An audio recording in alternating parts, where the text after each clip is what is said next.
저번 주에는 원빌 체험 1기 제가 이제 매달 이 체험 프로그램을 돌리려고 하고 있습니다. 예, 반응이 너무 좋고 예, 모두 여러분께서 이렇게 진심으로 성원해 주시고 또 특히 이제 임재천 대표님 그리고 또 다른 그 여러분께 진심으로 감사드립니다. 음, 그 저번 주인가 저저번 주에는 그 뭐야 혈액 검사 분석을 해서 해설해서 올려드렸잖아요. 이게 그래서 이제 발표를 드렸고 오늘은 이제 성격 오 요인 그리고 우울증 또 영성 생명력 이런 것을 간단히 결과를 보고 드릴까 합니다. 이제 평균 결과를 보면은 1차에서 평균이 2.56 그러니까 성격 오요인이죠. 신경증, 외향성, 개방성, 친화성, 성실성. 이제 성격 오요인은 심리학계, 그러니까 학문적으로 인정을 받은 유일한 성격 특성입니다. 그러니까 다른 뭐 성격 유형 분류법이 많지만 학문적으로 인정을 받은 거는 성격 5 요인이 유일합니다. 제가 알기로는. 그래서 외국 그 구글 같은 데다 영문으로 검색을 하면은 성격 5 요인 빅5라고도 하거든요. 퍼스널리티에 대해서 이 성격 5 요인과 관련해서 많은 연구가 있습니다. 그래서 이 결과는 좀 신뢰도가 있죠. 그리고 학문적으로 근거가 있는데 이제 간단히 설명드리면 이 백과사전이 아니라 이제 그 영문사전이 있잖아요. 그 영문사전에서 형용사와 관계된 낱말들을 계속 분류를 해서 그룹핑을 했어요. 그랬더니 학자들이 그룹핑을 하니까 5개로 묶어지더라는 거예요. 그래서 신경증은 문자 그대로 그냥 약간 신경증이 있는 사람. 네. 좀 약간 신경질적인 사람이라고 생각하시면 뭐 괜찮습니다. 그 다음 외향성. 문자 그대로 이제 외향적인 사람들. 그 다음에 개방성. 그러니까 문자 그대로 이제 개방적인 사람들. 또 친화성. 다른 사람하고 쉽게 친해질 수 있는 그런 특성이죠. 또 성실성. 문자 그대로 성실한 사람이죠. 이제 특히 이제 성실성 같은 경우는 학생들 성격이 아니라 성적을 예측할 수 있는 아주 중요한 지표예요. 왜냐하면 이제 성실성이 높은 사람들은 좀 공부를 할 때도 계획적으로 하고 또 공부를 하더라도 꾸준하게 하고 이제 여러 가지 이제 특성이 있거든요. 그래서 성실성이 높은 사람은 특히 이제 성적이 높고 또 사회적으로도 이제 성공할 가능성이 높다 이렇게 보고가 되고 있습니다. 이제 성격 유형은 태어날 때부터 타고나는 거다 이제 이렇게 많이 이야기를 합니다. 그런데 나이를 들면서 조금씩 변하긴 해요. 그리고 여기서 보시면 이 4가지는 약간 긍정적인 측면이 있는데 신경증은 약간 부정적인 측면을 가지고 있어요. 그런데 약간 신경질적이니까 부정적이라고 할 수 있지만 또 신경증이 높은 사람은 나름대로 또 장점이 있어요. 그러니까 이제 되게 섬세하고 또 이제 위험을 빨리 감지를 하죠. 그리고 꼼꼼하고 뭐 이런 특성이 있을 수가 있습니다. 그리고 이 성격 유형을 우리가 알면 좋은 게 뭐냐면 자기가 좀 어느 특성에 치우쳐 있다. 그러면 이제 단점을 보완하고 장점을 더 살리고 이제 이럴 수가 있는 거죠. 그리고 이 성격 요인에서 자기가 이제 좀 부족한 점이 있다 하더라도 그것을 보완할 수 있는 방법이 있는데 그게 뭐냐면 그 메타인지예요. 그러니까 메타인지라는 거는 내 성격이 이렇게 드러나고 있구나라고 자기 성격을 자기가 관찰을 하는 거예요. 마치 내가 여기 있지만 또 다른 내가 나를 관찰하듯이. 그러니까 이제 성찰이라고 볼 수 있죠. 성찰. 근데 성찰이 자기가 성격 특성이 나타날 때 그걸 바로 이제 자기를 인지를 하고, 그러면은 그 성격 특성이 부정적인 면은 줄어들고 긍정적인 면이 더 살아날 수가 있어요. 그래서 자기를 객관적으로 관찰할 수 있는 능력, 이것도 상당히 중요합니다. 그 다음에 우울증, 이제 이렇게 나와 있고요. 또 영성, 이게 평균이 최대점이 5.0이에요. 5.0이고 최소점이 1.0. 그래서 근데 이제 우울증은 평균값이 아니라 이제 합산값이에요. 그래서 저희가 설문지가 4개가 있었는데 그 객관식이었잖아요. 그래서 사지선다였는데 제일 위에 있는 1번은 0점으로 치고, 두 번째는 1점, 세 번째는 2점, 네 번째는 3점 이렇게 칩니다. 그래서 점수가 일정 점수 이상일 때 우울증이다 이렇게 진단을 해요. 그래서 우울은 옛날에 심리학 영역에서 의학 영역으로 넘어가게 되는데, 그 계기가 우울 지표, 오늘 저희가 이거 설명한 거 있죠? BDI라고. 100이라는 사람이 디프레션 인벤토리, 100의 우울증 척도를 만든 거예요. 그래서 이 우울증을 이 사람이 이제 이 상담하는 그 의학자였는데, 이제 우울한 환자를 조사를 해가지고 척도를 만든 거예요. 그래서 설문지 이 100이라는 사람이 척도를 만들면서 우울이 심리학에서 의학의 영역으로 넘어가게 되는 거죠. 이제 조금 이따 설명을 드리겠지만, 우울은 이제 2가지 특성이 있어요. 그건 조금 이따 설명을 드릴게요.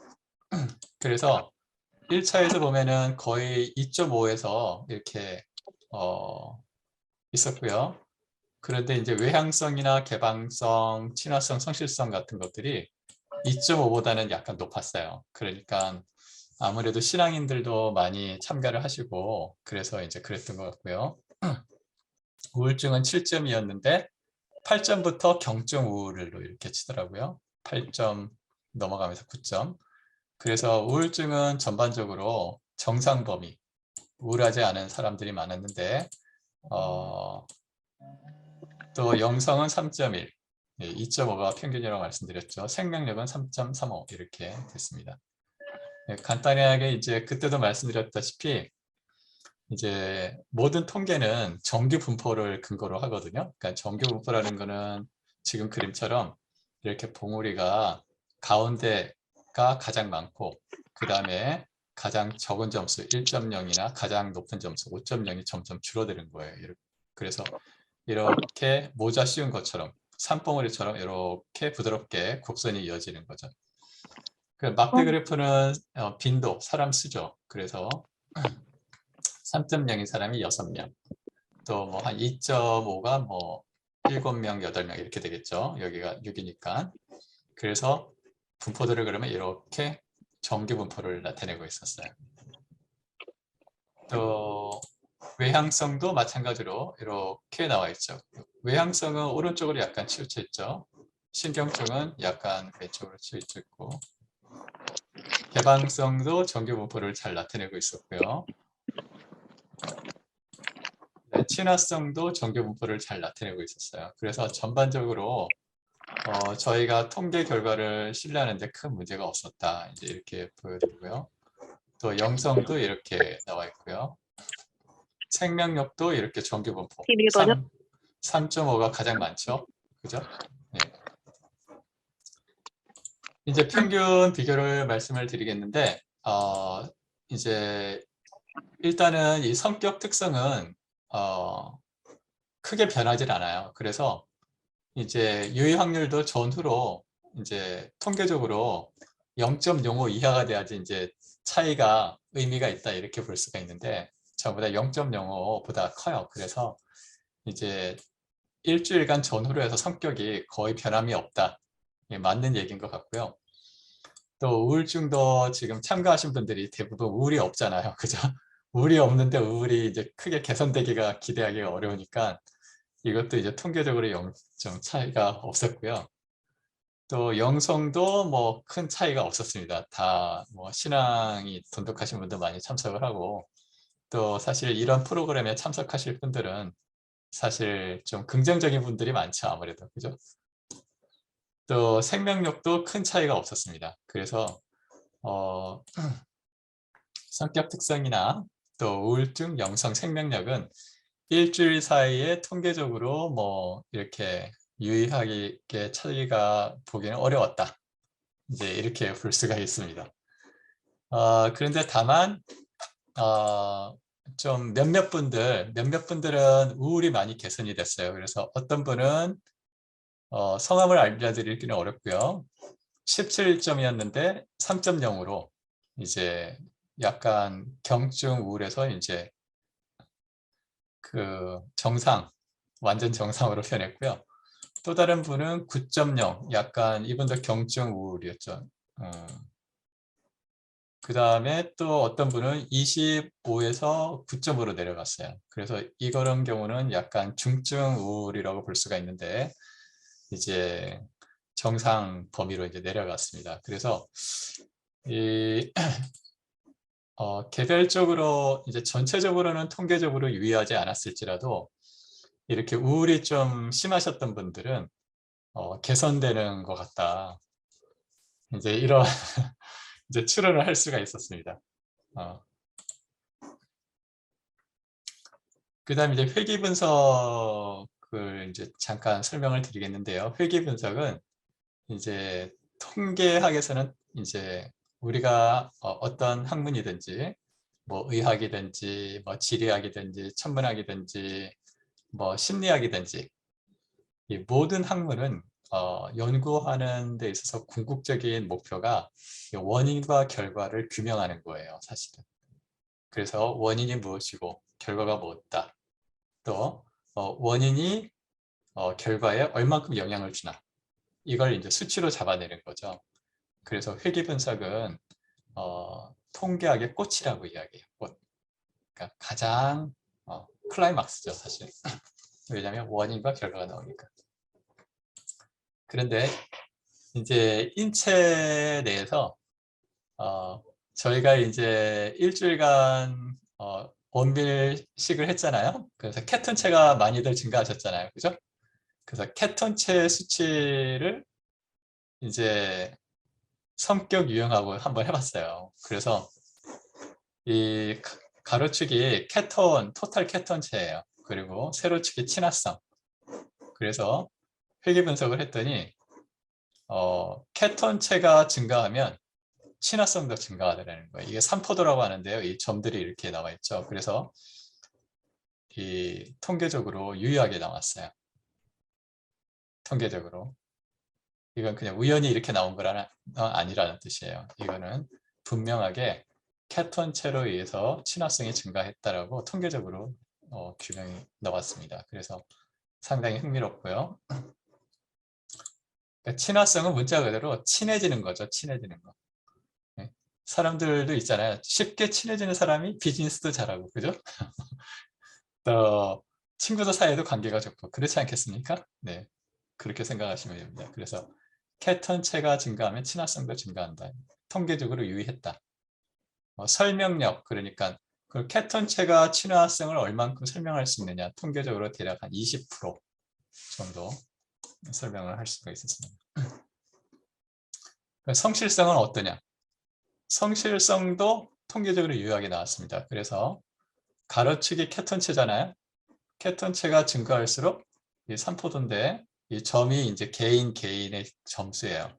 성실성이 이렇게 직선으로 이렇게 나타나고 있었습니다.